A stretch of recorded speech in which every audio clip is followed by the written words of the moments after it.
Hello, and welcome back to Tech Unfiltered. I'm your host, Ariel, and I'm here today with Caitlin Begg. Today we're going to be talking all about young people, social media, of course, but also how what we see and lifestyle content and influencer content, how that influences the way that we think about ourselves and each other. Caitlin, I would love for you to start off by introducing yourself. Yeah, hi Ariel. Thanks so much for having me. So my name is Caitlin Begg, and I'm the founder of Authentic Social, which is an applied research lab at the intersection of sociology and technology. I founded it when I was a senior at Harvard after doing my undergraduate sociology thesis on how technology affects our relationships. And we do everything from workplace design, how can we make our spaces more connected, to speaking about smartphones' effect on everyday life, work, and relationships. Right now, we're working on a big study on smartphones' effect on relationships and communication. So a lot of ways that we can take research and then apply them back into organizations for structural change. I love that. That's awesome. Talk to me a little bit about what got you into this work. Was there like a particular moment that spurred for you, or what brought you here? Yeah, so I am in between millennial and Gen Z on the cusp, like zillennial, I guess you might call it. And I found that from starting college at an age where everyone was starting to get Instagram and seeing those norms change around how relationships were managed was really interesting to me. And it was funny because when I first wrote my thesis on digital communication and its effect on relationships, it took a while for the undergraduate sociology department to say that this was a thing of sociological importance because it was so new. And I think that newness really was very interesting to me in understanding how this might shape our everyday life and our world. And I think seeing the acceleration of communication specifically in the last 5 or so years has been really interesting because so much has changed. In 2016, when I did the study, the majority of people used Facebook the most on an everyday basis and then Snapchat. TikTok wasn't a thing. So we've added platforms, but we haven't subtracted platforms. And that effect in our everyday life is a really interesting piece of this. And that's kind of how I got into it, was just being really interested in my own life, in my own dating life, in my own personal life, and in my own work life, and how much technology was affecting communication, but how people didn't really seem to stop and think about how it was affecting communication and just accepted it as is. And so that's really influenced my work and research. That's such a great point, which is that we've added new platforms, but we haven't taken any away. Yeah. One of the things that I'm thinking about is young people and the content that we consume, particularly around like consumerism, wealth, influencer status, and some of those things, and how that might impact our lives. As you're thinking about this and doing some research, as an expert in kind of those sociological impacts, is there anything that jumps out at you on that topic to start with? Yeah, so the first thing is that there's not all negative things from these platforms. There are ways that people can find community and find togetherness in them, but I think the problem is that the wrapped in the good parts is also the stuff that is designed for us to feel addicted to it and to feel that sense of comparison. And I think a lot of times it's funny because my company is called Authentic Social, but it's a little bit of a play on words because I don't know that it's possible to be authentic in social media. What does that mean? I think is an interesting buzzword because I think sometimes people feel like people are being authentic, but really they're just sharing the highlights of their lives. And what's interesting in some of the research that I found is that it actually doesn't matter sometimes how much time you're spending on the platform. I think sometimes people think, oh, if I only spend 5 minutes a day on Instagram or 30 minutes a day on Instagram, that's going to fix the problem. But that isn't always the case. It's the type of content you're consuming and also the mood or disposition that you might be in when you're consuming that content that could be difficult. I did a test on myself recently. I did 6 weeks without social media. When I came back on, I only looked at the top photo on the platform, no scrolling, but could post and could look at stories.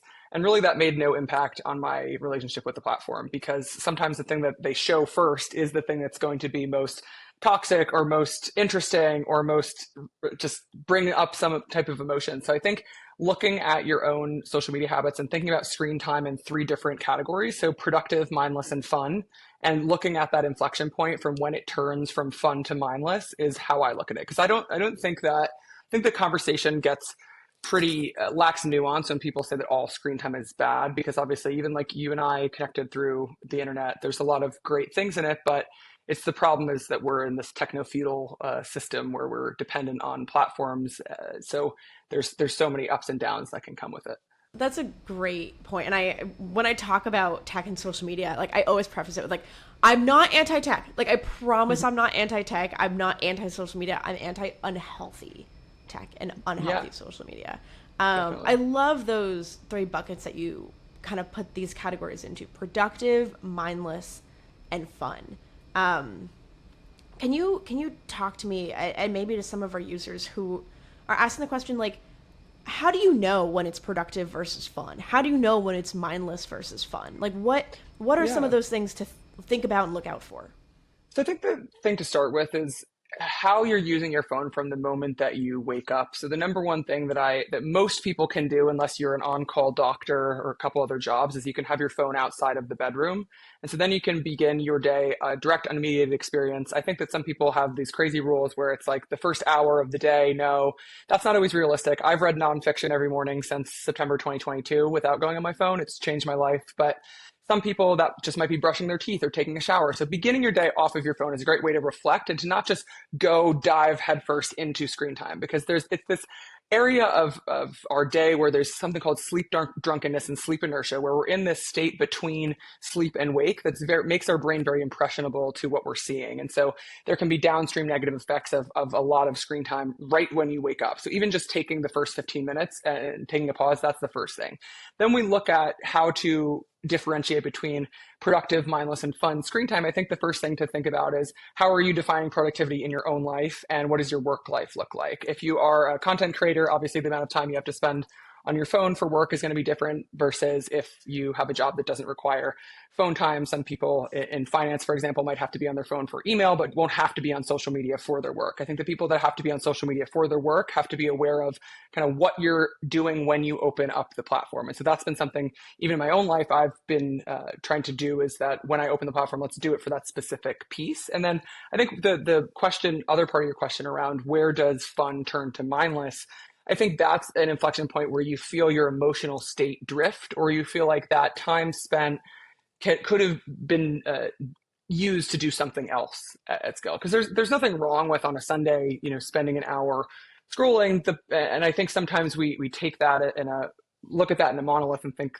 that is always bad. It's not always bad. The problem is that when it becomes habit forming, and when it becomes this toxic addiction where we're seeking out content that maybe isn't the best, but we feel like we always have to be connected. And so being aware of what that inflection point is for you, it could be something like setting timers. There's tools that you can use or purchase. I'm not really an advocate of buying things to fix screen addiction, because I think it doesn't really address the root cause. But I do think that I was quoted in a Times article recently around this, is that there's a whole analog ecosystem around different ways that people find peace with their devices. And I think looking at it from a holistic perspective and thinking about what's best for me might not be best for my friend, might not be best for my coworker, and not trying to take someone else. Just knowing what solutions are out there are important, and paying attention to your own emotions and that inflection point. Yeah, that's great. Please send me that analog article. We would love to post it I in, will. and support you and all your Yeah, amazing thank work. you. It's so interesting to hear that point in between sleep and wake, because that is one of the problems I identified with my own phone usage. And the rule that I made for myself is I can't check my phone until I leave my door in the morning. Oh, that's great. So I like wake up and I, brush my teeth, Nice. get ready, get dressed. And then once I cross the threshold of my door, that's when I can look at my emails and my text and my Yep. signal and like all of these things. And I have found that makes me feel better. Like it tracks for you to say that there's an actual like reason that I was Definitely. feeling like so bad when I woke up in the morning and I just looked at my phone.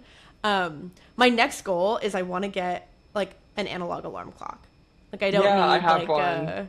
do you like, how do you like it? I really love it. I think it made a big Okay. difference with things. I think when I'm traveling and people always ask, well, how do you read in the morning and not go on your phone if you're using your phone as an alarm clock? I just have to get up when the alarm goes, because I click the Yeah. button and then I read, and then I can turn it over. But you can also think of the phone, if you don't have an analog alarm clock, you can think of it as an alarm clock and just click the Yeah. button. But I do think that, again, it's hard to do that. And so what I always encourage, I think that there are all these companies popping up right now taking advantage of the analog quote unquote trend, saying that you should spend $150 on a landline, or that you should buy an alarm clock for a lot of money.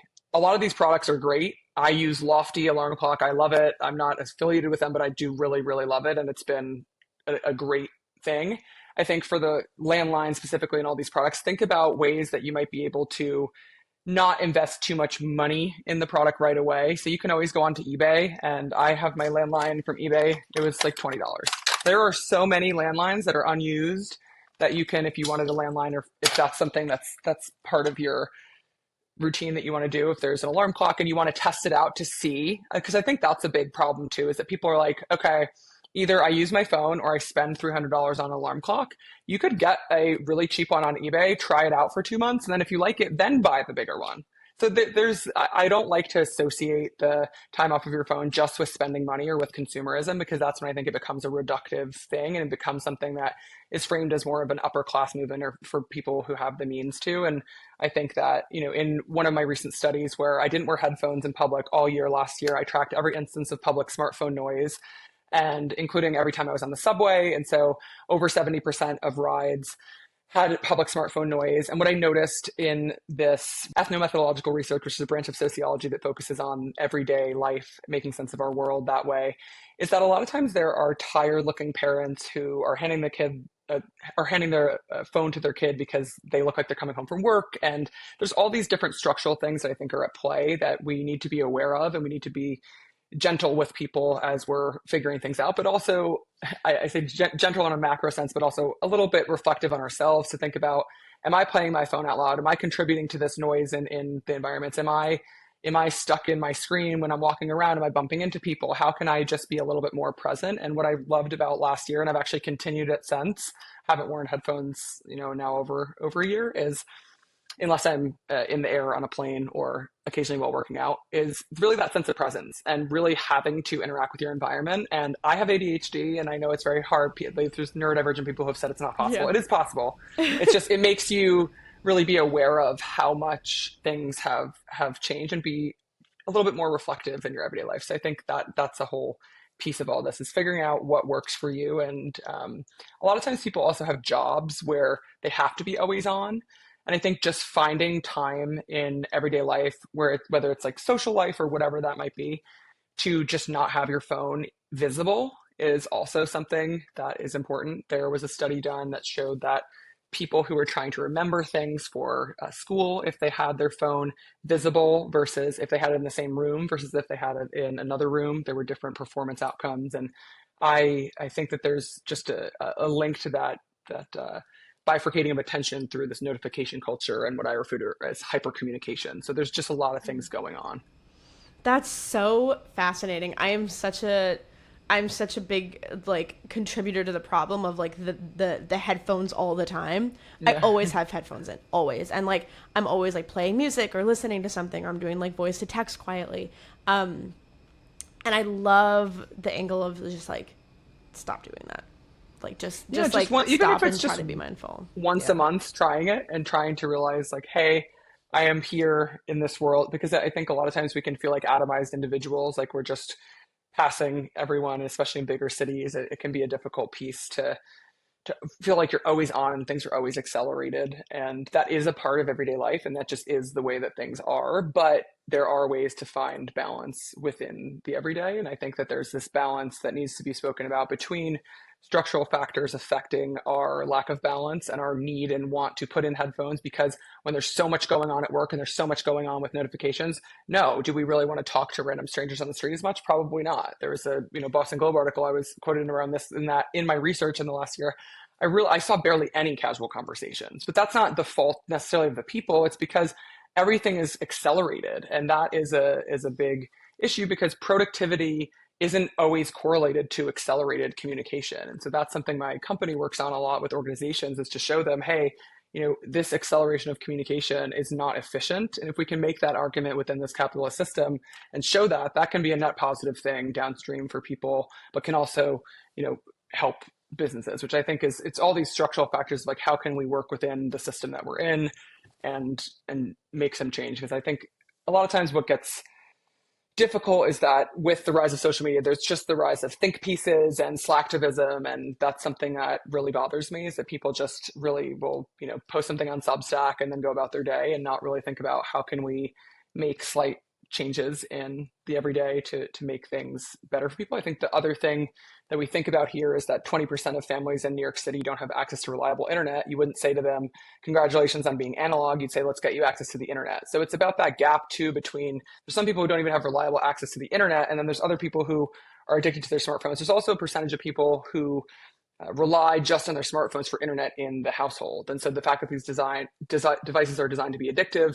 is problematic from a socioeconomic perspective, because people don't always have the ability to, say, buy 25 books for their kids. It might be cheaper to have it on their phone. But then obviously there's negative outcomes for children and things like that. But I actually think more of the problem is on adults and on parents, and how that goes, top down versus bottom up is about how the conversation's been framed a lot is, younger kids. One interesting statistic that I found in my research was that smartphone noise studies were very sparse, or a couple of them, and they found that younger people were the ones playing their phone out loud. That is not what I found. Younger people play their phone out loud the least over the last year of research. And so it's just interesting in that this addiction to smartphones is very widespread across generations. It presents itself in different ways, but it's not something that is unique to Gen Alpha, Gen Z, millennials.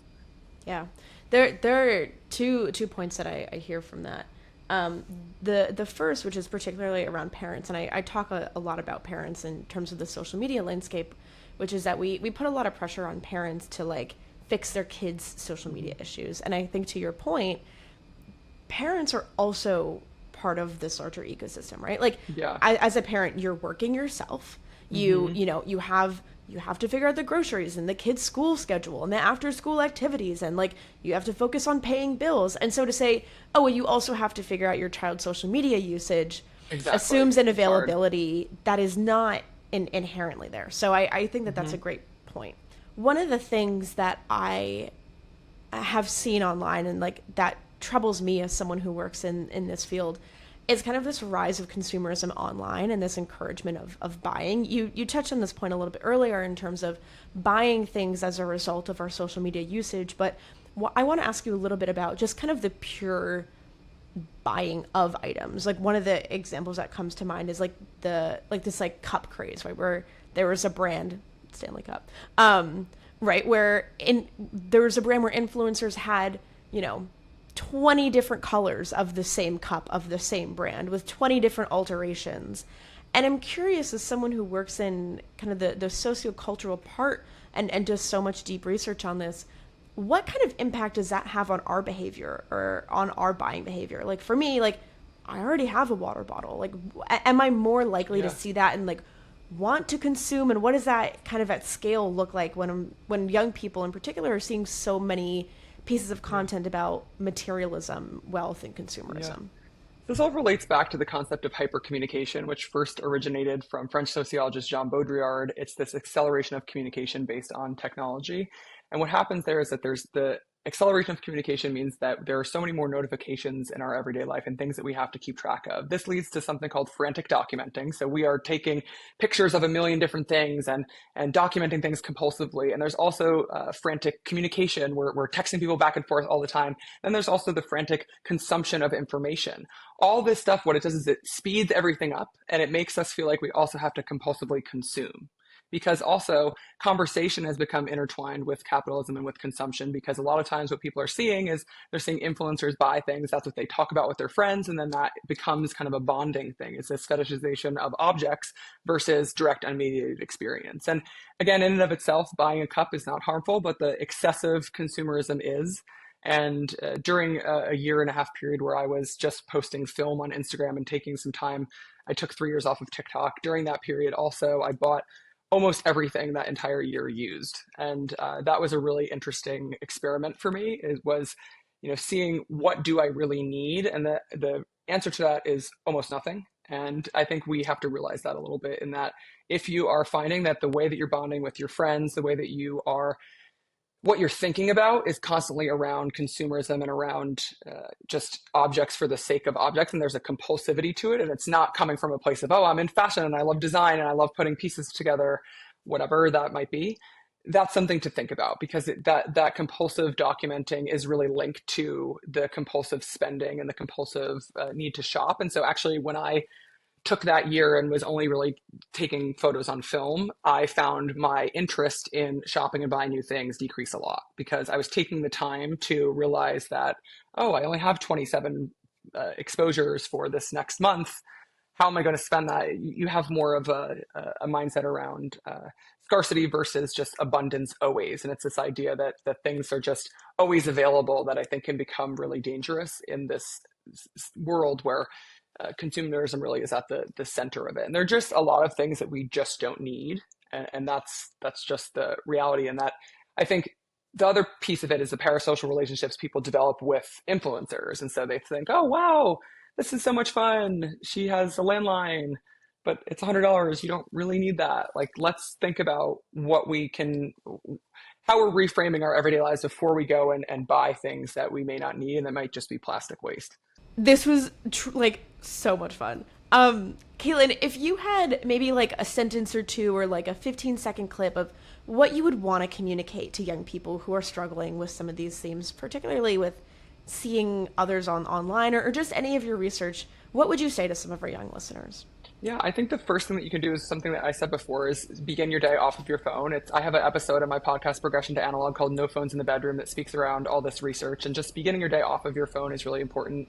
And speaking and changing some of the patterns with your friends is important too, because I realize that these things don't happen in a vacuum. And speaking honestly with your friends, if your friend is talking on the phone while you are trying to speak to them, just pause, take a moment and really reflect on what your everyday looks like. Go niche and go into your hour by hour and think about, what does this look like? It's so easy to accelerate and always look at things in the big picture when there's so much going on in our world. And, we're doing a lot of research on this right now. If you are 18 plus in the United States and you want to participate in the survey, it's at stuckinthescreen.org. And I think all this research and communicating all this and people being armed with knowledge around this is really important so that they feel like, hey, I at least know what I'm getting into when I'm on these platforms or when I'm using these different technologies. Caitlin, thank you so much for coming on this episode of Tech Unfiltered. Yeah, of course.